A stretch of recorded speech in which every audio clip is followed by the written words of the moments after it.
Hey guys, what's up? Welcome to my video. So basically, here's the situation with me right now. I am stuck at the park and my truck is not starting. It kind of sucks because I went to a park that was, about like 5-6 miles away from my house. Now I'm going to have to find a way to get back home because my truck is not working. Okay. It's not starting at all. So that's the big problem right now. I've been trying to get this truck started for like the last 45 minutes, and it's just not cranking. And it's chilly out, and I'm getting kind of chilly right now because I'm getting no heat. My blow motor was working though. Well, it is working, and everything else seems to work. I'm just not getting heat because the engine's not on. Anyway, my radio works, and everything in my dash works, but nothing else is happening when I try to start up. It's not cranking at all. So basically, I was out for maybe like an hour and a half just jogging, came back.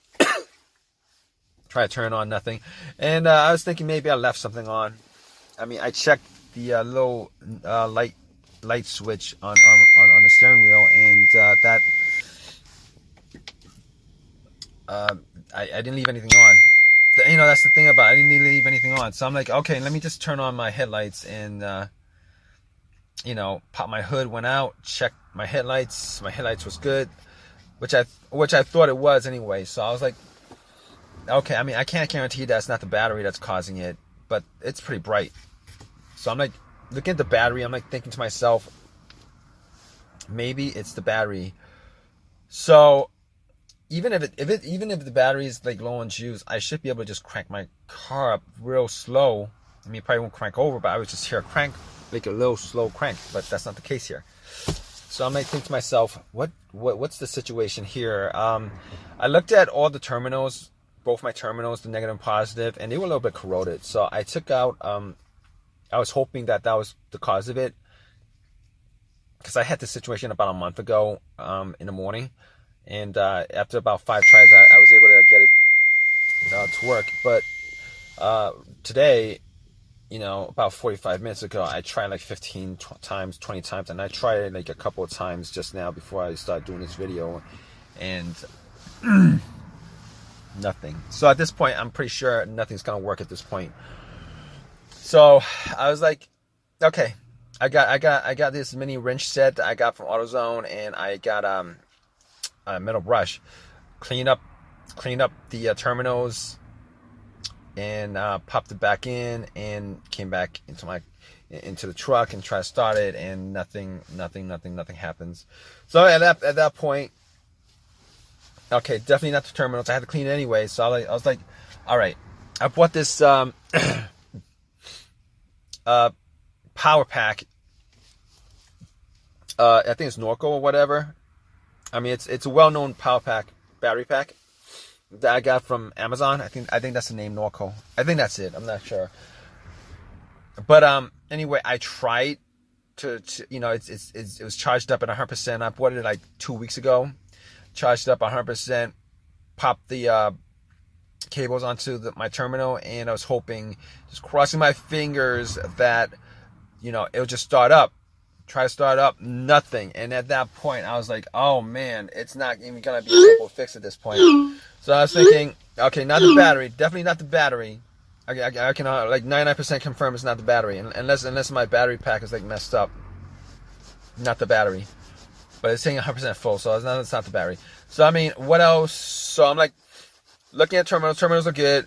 Looking at the ground wires, and I think one of them is visible. I mean, I actually tried pulling on the ground, see if it's tight or whatever. I can't. So it was tight. It wasn't broken off or anything like that. So I was like, okay. I mean, I couldn't do any more as far as trying to figure out the ground outside of that. So I was like, it's not the battery. And I was thinking, also, I could probably, I could take a good guess that's not the alternator either, because all the times that I've had my alternator go out on me, the engine was on, and the test on that is, if it's a dead battery with a dead alternator, if you put the cables onto the battery from another source, power source, you should be able to turn it on. But once you take the cables off, your car would die out. But that's not the case. It didn't happen that way here. So that's not the case. Alternator is not the issue here. So, all right. So I'm like, okay, gotta pop the fuse box. Gotta be a fuse or a relay. So I popped the fuse box. I was thinking, well, start a relay, right? And I'm going to tell you why I didn't think about the starter. Like that's not like the high. That's not higher on my list. I was thinking maybe it's the starter relay. But here's the thing. I know it probably wasn't, because every time I would try to start up, I would hear a click. I would hear a click every single time I try to start up. So I'm like, okay, probably not the star relay, but I'm gonna swap out the star relay anyway. I swapped it out with another relay that had the same wattage and same numbers on. I swapped it out, try to start up, and guess what? Nothing happened. So I was like, okay, it's not the relay. I don't think there's a chance that both relay went out on me. So it's not the relay. So I'm like, okay, it's got to be a fuse. And I was looking at the fuse box, trying to figure out whether the fuse to the starter was blown. Now, here's the thing. I've had issues with blown fuses before, and this situation I have right here is pretty much not the same as the other situations I've had with the issues that I had as far as fuse problems and stuff like that. So basically, I didn't have a fuse tester, so there's no way I can test out the fuses on there. But here's the thing about it. Knowing what I know about the fuse issues that I had previously, one of the issues that I had was a car that I had before, and it was a main fuse that blew. And the problem with that was, I was getting no electricity inside the car at all. The main fuse blew, I swapped it out. Everything worked back to normal again. But on this truck right here, that's not the issue I'm having, because I'm getting electricity throughout my car. I'm getting electricity. I'm getting blower motor works. Everything works. Everything that's electrical in this car works. So that's not the case with that. Second fuse issue I've had with a previous car was, man, it's getting a little bit chilly. But previous issues that I had with my previous car was, the other fuse was the fuse pump. The fuse to the fuse pump pretty much blew, and that was a big issue. That was a big issue with what I had dealing with no start. Every time I would try to start the car with crank, but it wouldn't turn over. Crank won't turn over. Unfortunately, or fortunately, or whatever the case is, that's not the case here, because I have no cranking at all. It's not cranking at all. I mean, it's not turning over, but it's not cranking to begin with, so that's not the problem. I mean, it could still be a fuse, because I don't have a fuse tester to test out all the fuses, so I can't really say that it's not the fuse. But at this point, I could pretty much say that it's not the fuse that's causing, that's causing my no start issue. So basically, what I'm left with here, as far as this situation is concerned, is it's probably got to be the starter. I've had this situation happen before, where the starter, I had to change the starter, and not only on this truck, but on the cars that I've had before, and it's pretty much the same thing that happens, where I get no crank, but I'm getting all the all the electrical things in my car working. It's not cranking up. And it's not cranking up. There's no crank. I'm not hearing anything when I try to turn the car on, except for a click. And normally that click is the solenoid going off. It's just the motor, the starter motor not turning over. But here's the thing. Here's why that wasn't my first thought, because I actually changed out the starter about 8 months ago. I changed out the starter 8 months ago on this truck. And normally starters supposed to last 100,000 miles. I did get a rebuilt starter from AutoZone, and that might be the problem. But to be honest with you, I didn't want to spend $300 instead of $150 on the starter, so I went and got, the cheaper version of what they got, which is the rebuilt one. And I'm taking a guess that if you guys don't know anything about rebuilt starters, when they rebuild the starter, when you give them the core, the old starter, even an old alternator, what the rebuilt stuff is they'll rebuild, they'll fix the one single part. They'll replace the one single part that's broken. Like the rest of the starter alternator, pretty much have the same mileage that was on your truck when you handed that in to them to get whatever the $20 that you get back for returning the core, giving them the core, whatever. But here's the thing. All right, there's two tests that I did actually do on the starter. There's two tests that I could do on the starter, but I did one of them. I mean, I could run a line from the battery, the positive of the battery, to the positive solenoid terminal. And if the starter is working without a problem, that should actually spin it, and I should hear like a crank.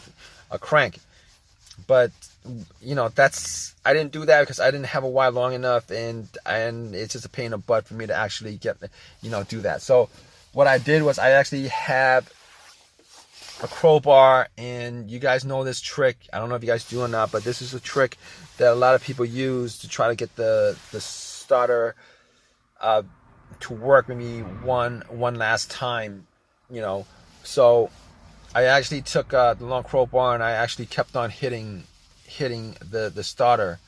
Tried hitting the starter about 3 or 4 different times, and went back and tried to start my truck again, and guess what? Nothing else happens. Nothing else happens, but nothing's changed. Okay, it's not cranking, it's not starting at all. So basically, I'm in this situation where I'm probably gonna call somebody that I know who's got AAA, and they're probably gonna help me out with this situation, because I'm not gonna get a tow truck. I'm not gonna wait for a tow truck. I'm not gonna get a tow truck. I'm gonna pay for the tow truck to tow my car to my house, because I don't want to spend $100 and something just for a 5-mile ride. So, but after this situation, I'm probably gonna sign up for AAA, as soon as I get a chance to do that. But as far as this issue is concerned, I'm not quite sure at this point what else I could test out. I mean, I could technically pop the fuse box again, take out the relay to the starter, and watch a video on how to actually put a wire between the two sockets, and to try to get the truck started, or at least to test out to make sure that it's 100% that it's the starter that's the issue. But I didn't want to do that, because I didn't actually want to blow the whole entire fuse box. So I'm like, I did have a wire, but I was thinking about doing that just to test it out. Didn't end up doing that. But I'm gonna keep you guys updated. It's getting a little bit chilly here. I'm gonna keep you guys updated, and stay tuned. All right, guys. So I did end up having to tow my car, and it took about 2 hours for me to have everything set up as far as them towing my car to my place. I did manage to test out all the fuses. It wasn't a fuse that was blown, and I did do that test as far as placing the two wire to 2 sockets, the positive and negative, on the relay. The relays, where the terminals are on the relay, and nothing happened. There was no noise whatsoever, and at that point, no cranking whatsoever. So at that point, I knew it was a starter that was the problem. Ended up spending a couple hours taking the starter out. Took it to AutoZone, had them replace the starter, and that starter was a lifetime guarantee starter. So had that replaced, popped in. and the car's starting fine now. There's no issues with it. But to be honest with you, I had a conversation with one of these AutoZone guys, told them about the situation, and pretty much told them that, you know, I replaced the starter about 8 months ago, and this situation shouldn't have occurred. He told me, "Oh, don't worry about it. You know, the starter has a lifetime warranty on it." I'm like, that's not the point. Point is, last time I actually paid somebody to do the starter job. It cost me money to do the starter job. This time around, I did it myself. It took me a couple hours to do it, and that, you know, I really did not want to spend that time, as far as, you know, the aggravation of having a car that's stuck, you know, and having to spend a couple hours waiting for a tow truck to come in, and having to wait a couple hours, you know, for them to, you know, for me to take it out and put it back in, all that stuff. It's a pain in the butt. But if you guys have watched this video and if it has helped you guys out in any way, please give me a thumbs up. Please subscribe. If you guys have any comments at all, please you know, put a comment in the comments section. All right, guys, take care.